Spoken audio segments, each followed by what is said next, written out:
My name is Reverend Dr. Brad Miller, the co-host of the podcast, along with our pastor, Ross Stackhouse.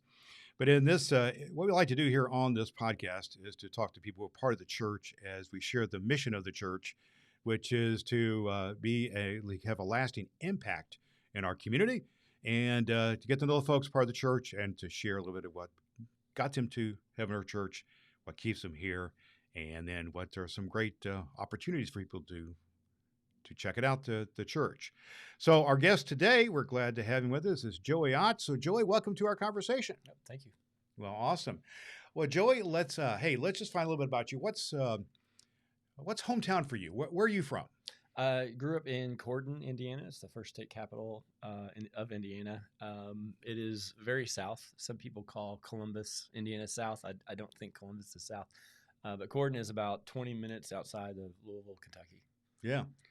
Well, tell me something cool about Corden. You mentioned the first state capital, but I mean about your experience here, either growing up there, were you at the school, church life, anything along the line that was kind of special to you?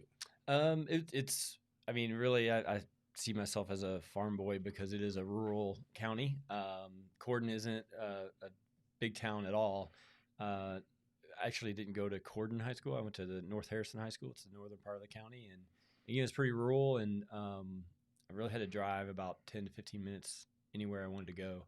But really, I think it's just special to me because, like, I just still feel like I'm not a city guy or even a suburbs guy, even though I live in the suburbs. But, where exactly we live, we still have a little space around us. It doesn't feel so suburby, I guess.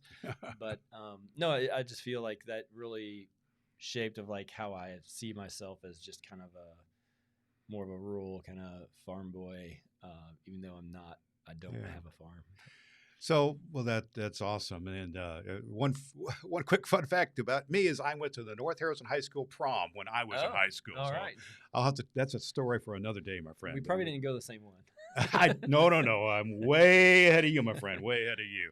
But I'm familiar with that area. My parents lived in that area for a while. But we're getting to know you. Tell me a little bit about in growing up and maybe about going to school or career. How did all that happen for you? It's a naive country boy from southern Indiana. So that's how I describe myself to people at work and ask me, how did you get to where you are from a career perspective? I was just naturally good at science. So I really like chemistry and biology. It was easy to me. It was kind of fun because I'm a nerd. But so then, through high school, and I played a little bit of football, and I'm like, I want to play football in college. And so I ended up going to Hanover College in graduate high school in 1996.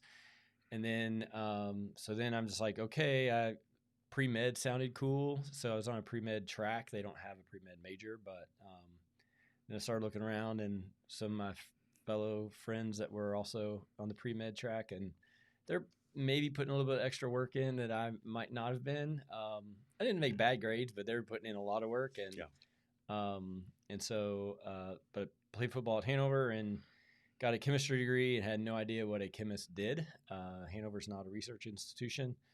Didn't get a lot of guidance of like, hey, this is what you can do with a chemistry degree. So I went to graduate school because I'm like, what else am I going to do? And went to the University of Louisville. Go Cards. Big win against Miami on Friday night. Yeah, saw that. Yeah. University of Louisville. Got hooked up with an advisor that basically laid it all out. Like, as a master's degree student, you'll do this. If you go to PhD, you're going to do this.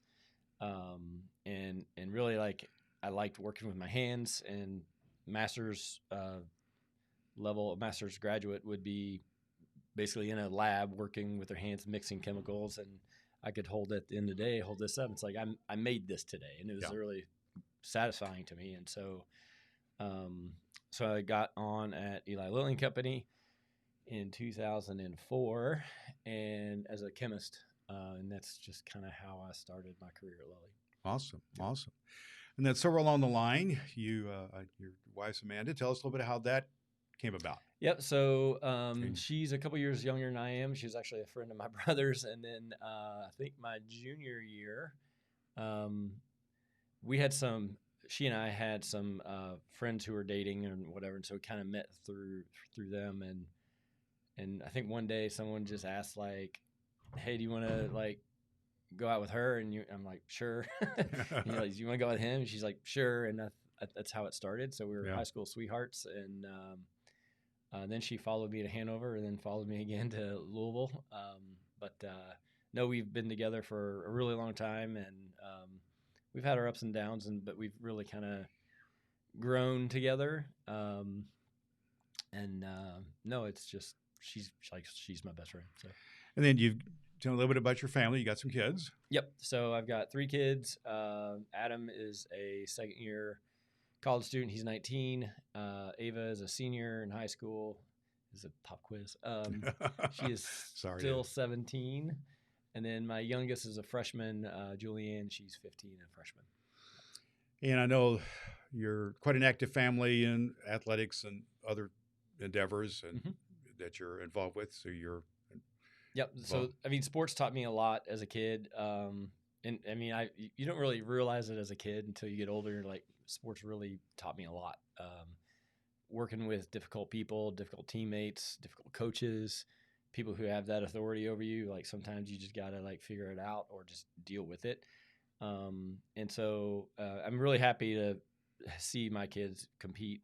It's one of our fun things to do is just watch your kids do their thing. None of them did any sport that I played, but that's okay. I learned a lot about soccer, cross country, and track, and then Julianne is a pretty good diver. So there you go. That's awesome. That's awesome. Tell me a little bit about Joey, about your church life or religious life, of anything along that line, and growing up in any formation, either in a church, out of church. Just give me a little background that way. Sure. So my parents were Catholic. We went to church every Sunday. My mom was pretty active in youth group while me and my 2 brothers were growing up. Did all the church picnic, annual church picnic, any kind of dinners. Mom was always there helping out. My grandparents were also very involved. That'd be Dad's parents went to the same church, and but really nothing really clicked until about high school. I went on this retreat, and it just made me. It wasn't like the coolest thing ever, but like it just made me start thinking about God and Jesus in a different way, and so that I think that's kind of when I opened my eyes a little bit. But then just through college and grad school and then adult life, I think I just philosophically I thought more about it and like what does it all mean, and then I mean I don't know, it's just there's no real one big aha moment. You didn't have the lightning bolt moment type of thing. It's more of an emerging kind of a thing. Is that a fair way to put it? Emerging is a good word. Yeah, and a lot of people when they're growing up have different experiences, both outside of the church and inside the church, or different being exposed to different religious backgrounds, that kind of thing. Yeah. Anything along that line just stand out to you? Yeah, I think, and so no big lightning bolt moments, but there are several things that that I did. Now my memory's kicking in, but even as in high school, we didn't really have a big youth group at my church, but when Amanda and I got more serious, I started hanging around a little bit more. They had a youth group at their church, United Methodist Church, and a lot of my friends were there because it was a church close to the high school, so I knew a lot of people. So just helped there. There's one person there that did a little tenure there as a youth minister that also talked about like praying and more like just how to pray, and also just like actions and behaviors. Like his parents, he was from the UK, and like his parents would welcome anyone in their house. Like if anyone needed a bed, like no questions asked, like just again like more of a service and action kind of thing. Like so that's one thing. And then a couple mission trips. They'd always go on an annual mission trip or every other year. I went on a couple of those and saw parts of the country, or just like I have it pretty good. Like Yeah. I didn't have it real good as a kid, but like I still have it pretty good. Gave you something to contrast your experience with. I have a nice, stable family, a bed to sleep in every night. So it just gave me appreciation of like how good I actually have it. And then this is a long answer to your short question. No, that's all right. It's a journey, right? It is a journey, yes. So then we moved up to Franklin, and then met. I'm so bad with names. Tom from Mission, Guatemala. Tom Heaton. Oh, Tom Heaton. Yes. So good friend of mine. Yes. Yep. So we knew a lot of the same people, and then went to Mission, Guatemala once. Oh, you did. You went to Mission, Guatemala yourself. Yes. Awesome. Loved it.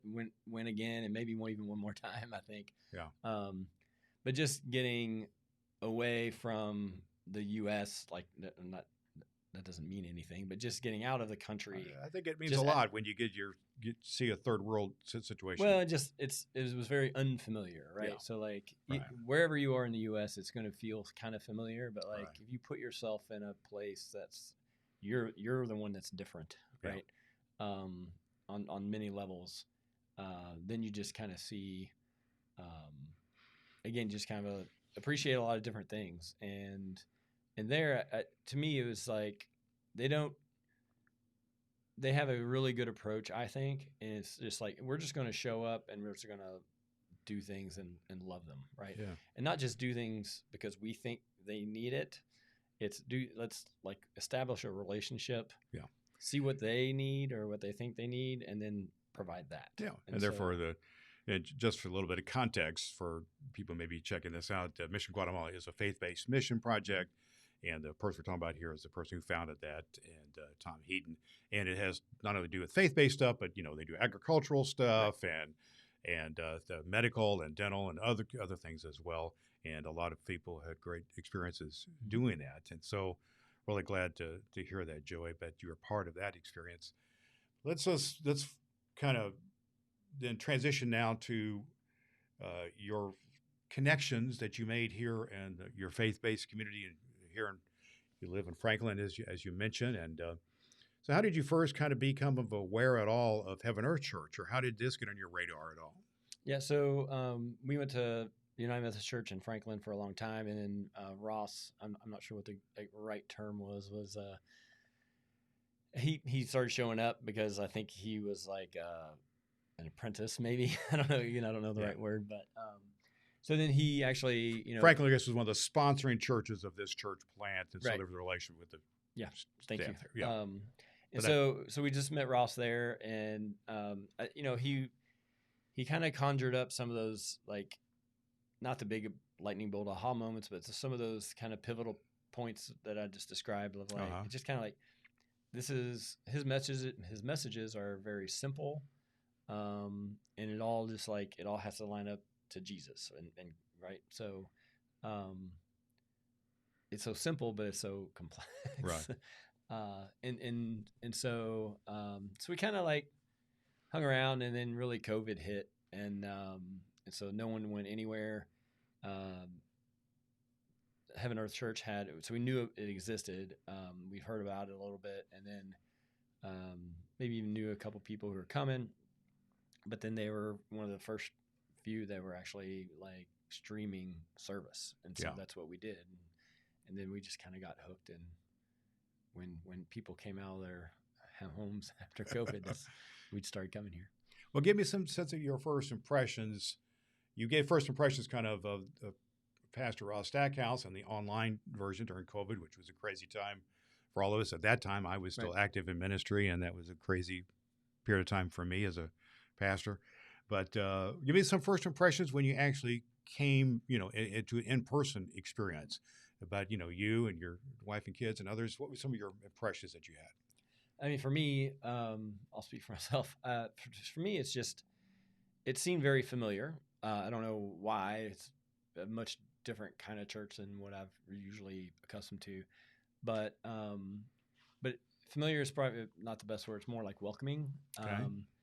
I didn't feel. I feel like I can show up just as myself, and there were a lot of other people who appeared to be the same way, like today I'm in gym shorts and a pullover, and I could wear that if I want to. I barely did anything to my hair. And you mean nobody stops you at the door for nope. your no. Or sometimes I might dress up a little bit and like, so just kind of come as you are. So that was the first thing. But then everyone just seems just very genuine, right? Yeah. So what I just described kind of falls under that genuine umbrella. And then a lot of the messages that come every Sunday, just kind of like everything just ladders up to that, right? Like it's okay to, just don't be a fake Christian. If someone asks how's it going, you're like, oh, it's pretty good. Well, sometimes it's okay to say, I'm not doing very good, right? So just that vulnerability. So you've mentioned ladder up and vulnerability and genuine, authentic, some of the words you've used here, but was there any kind of moment, Joey, was kind of an aha moment or kind of a, they used the V8, V8 moment, they told that commercial, kind of an aha moment. You kind of said, okay, this is not only something I'm checking out, this is kind of the place where I want to be, or I want to, invest a little more of my life here. Yeah. I mean, people experience God, Jesus in different ways. Sometimes I just get a feeling, it's like a fuzzy feeling or something. Yeah. And like, it doesn't happen all the time, but like usually if I feel the Holy Spirit, I just get this feeling. And, I think like I felt that a lot early on here, and I still do. But it just like, this is the right place. Yeah. And the kids seem to like enjoy the messages more. It's very interactive. I do like that. It's not a talking to, it's a talking with. Yeah. So I like that approach, and I think the kids have responded to that as well. Just makes them think, and even though they might not speak, and that's okay, but it's just that back and forth that it's unique, and it's just like it's just right. Like you feel it. So you had a certain level of comfort with that, a certain level of relating to that in your experience. And one of the things that is said about HeavenEarth Church is that this is one of the models of the church. If you feel like you don't fit in church, you fit here. You think that's true? And if so, how have you maybe observed or experienced that? I think it is definitely true. I think we talk about that, right? And different sermons, we bring that in, not all the time, but like, it's hard. It's funny using the word sermon because it doesn't feel like a sermon, right? Right. It's a conversation. I think that's the word Ross uses. Generally, the lingo we use around here is not sermon; it's more of a message or a conversation. Right. And so now I forgot the question. Sorry. Well, the one of the models of the church, if you feel like you don't fit in church, you will fit in here. And so I'm always curious to see if people really feel like that's true, and if so, how have you experienced that? So yes, I mean we do talk about that in our conversations every Sunday, and really, I think it is right. Like even any denomination across the spectrum, even in the United Methodist Church, people can get like, scarred is a strong word, but like just kind of get not the right kind of feeling. Yeah. And so they get jaded with Christianity, and again, like just the openness and the genuineness of the conversations, like it's okay to talk about that and acknowledge it, and not pretend that everything's okay. And so I mean we have, I mean, like we just talk about it, and so it's just like it is welcoming, and no matter where you come from, you don't even have to be at church at all. Yeah. And then, I mean, from the people I've talked to or talked with in the church, like we do come from, we're very eclectic backgrounds. Yeah, it's quite a pretty good diversity among the congregation, among people from different religious backgrounds, no religious background, age diversity is pretty across the spectrum, and then we have people who, people have had some challenges in their life. Right. For instance, we have the Wednesday night church, the Wednesday night group that meets that has to do with abuse and substance abuse and so on, other things that are happening here, and that kind of leads me to the next part of what I would ask you about is this welcoming you've experienced, and that you're a part of that, and I see that as well. You and your family are basically a big part of the welcoming of others to HeavenEarth Church. One of the things we all say here, it's right, the mission statement of the church says something effective: we exist to make a lasting impact in our community.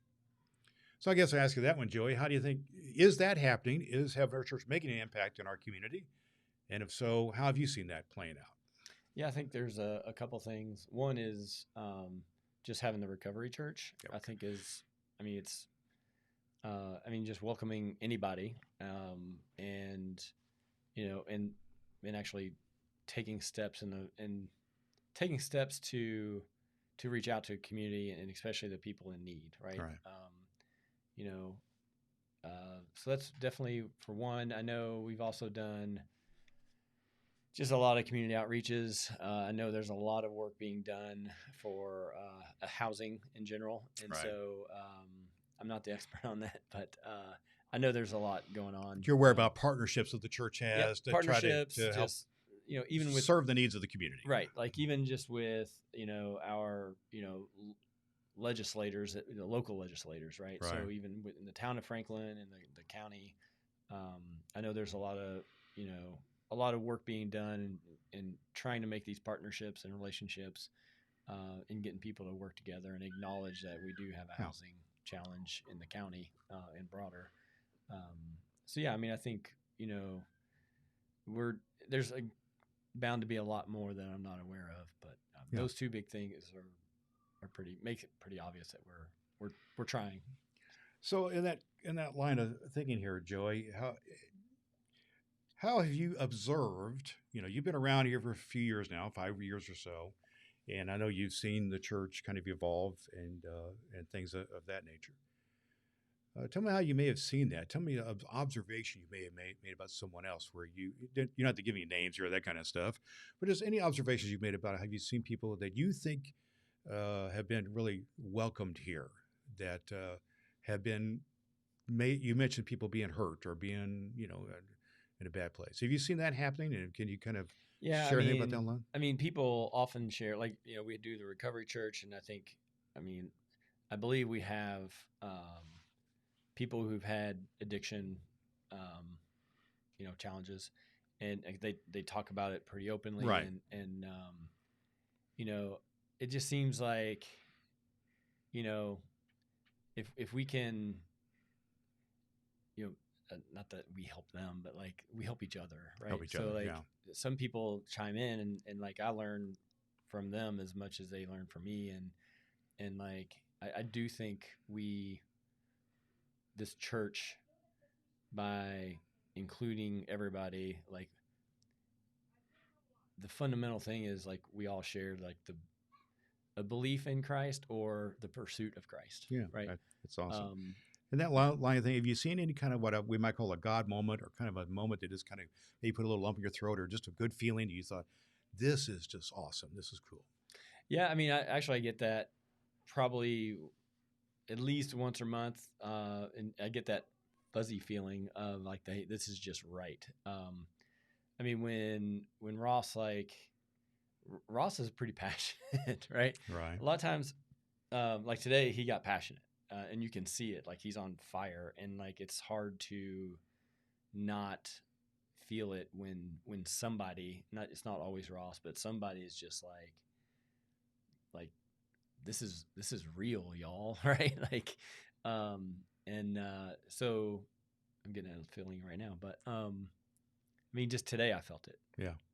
I thought he was going to cry. He was so intense. Yeah. It might have been, I don't know, but just sometimes he's just listen here, and you can tell it's him speaking, but I wonder if it's not really him speaking. It's somebody speaking through him. But some cool God. I like to call those God moments, or sometimes oogly googlies or just something that just wells up within you that makes you feel some emotion that God's in this thing, and I'd like to hear that from our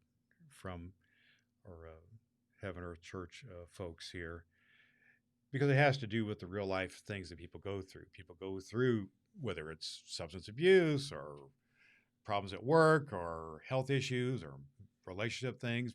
Everybody goes through something. Right.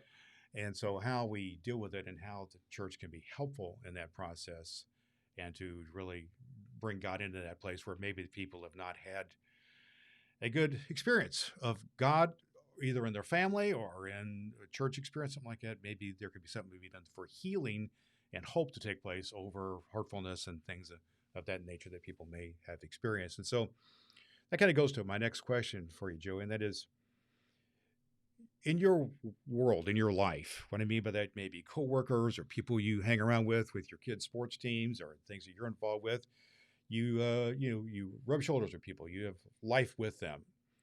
And so if in sharing life together, sometimes people share what's going on with their life, problems of one sort or another, and maybe struggling. If somebody came to you, Joey, and said, Joey, I'm just kind of dealing with something here, whatever it is, let's say job-related or relationship-related or, problems parenting, any number of those things, and said, you got any good words for me? Would a part of a conversation you would have with the person, would you be open, or would you see the possibility of inviting them to HeavenEarth Church as a part of a response to their need? Do you think there's ways here that the church could help respond to people's needs, that you would be comfortable inviting people to that? Yeah, I mean, it wouldn't be like maybe my first,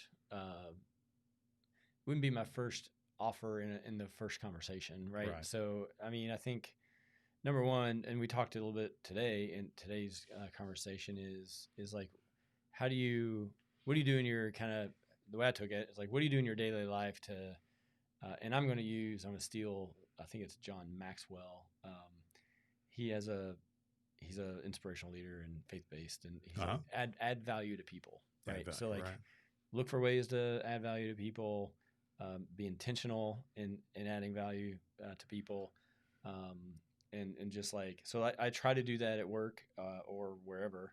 But like, number one, just, establish that relationship with them. Like just listen. Because a lot of times it's just people want just to get something off their chest and it'll actually make them feel better. So, but then, hey, let's loop back in a day or two or a week or whatever. And then, I'll be intentional and loop back, say, hey, how you doing? Or whatever. But yeah, I would definitely, at the right time, there's no equation for that or algorithm, but at the right time, it'd be like, hey, well, how about you just come to church with me or something on this coming Sunday? Part of what I'm getting at, there's nothing here that would hold you back. Nothing to HeavenEarth Church to hold you back from that invitation. What you're sharing here is just the logical building, a trust of a relationship first, and inviting somebody to church can be a big step. Right. Well, and with all the Christianity going on out there, it's just like, you just need some God. That's all you need. So I mean, that's just a lot of stuff. And I think what you've shared here has to do with authenticity, a genuine relationship with Christ and with one another, and being friendly, being good people. So I guess I'll just bring it around to this, and we'll kind of close the conversation here in the next minute or two here, Joey. Let's just say someone's kind of checking out HeavenEarth Church, either through your relationship or maybe through what you're sharing here on this podcast and video. So what kind of things would you share with them about why HeavenEarth Church might be a place to at least check out? What kind of things would you share with them? I'll circle back to the beginning is what I find here is just that level of comfort, and you just be yourself. Like, you don't have to be anybody. You don't have to wear a suit. You can wear a suit if you want. You don't have to. Just come as you are. And you don't even have to. There's a lot of people who will speak to you if you want to speak to them. If you just want to hide out in the back, you can hide out in the back. And there are no expectations to show up. No one's going to ask you to do something right away or anything, but it's just very welcoming. And I think that is I mean, that's just the first step in anything. Just like I said, like just establish a relationship. So just come check us out, see what we're about. There's no judgment. There's no, just come as you are. Come as you are. Yeah. I love the way you said that, and the way you also you mentioned a couple of themes here. Come as you are, and kind of that ladder experience, if you will, one step at a time, kind of one rung at a time. I love that what you've shared here today, Joey. Well, I just thank you for being with us. His name is Joey Ott, part of the HeavenEarth Church community, and part of one of the great people that you can get to know here. If you're thinking about checking out HeavenEarth Church, indeed, HeavenEarth Church is a church that exists to make a lasting impact in our community, and I think we do believe it's a place where even if you feel like you don't fit church, you can fit in here. So this is part of what we do here at the HeavenEarth Church podcast. It's a vehicle to help people to understand more what the HeavenEarth Church is all about. I'm Brad Miller, and our pastor is Ross Stackhouse. You can always check us out at our website, heavenearthchurch.org.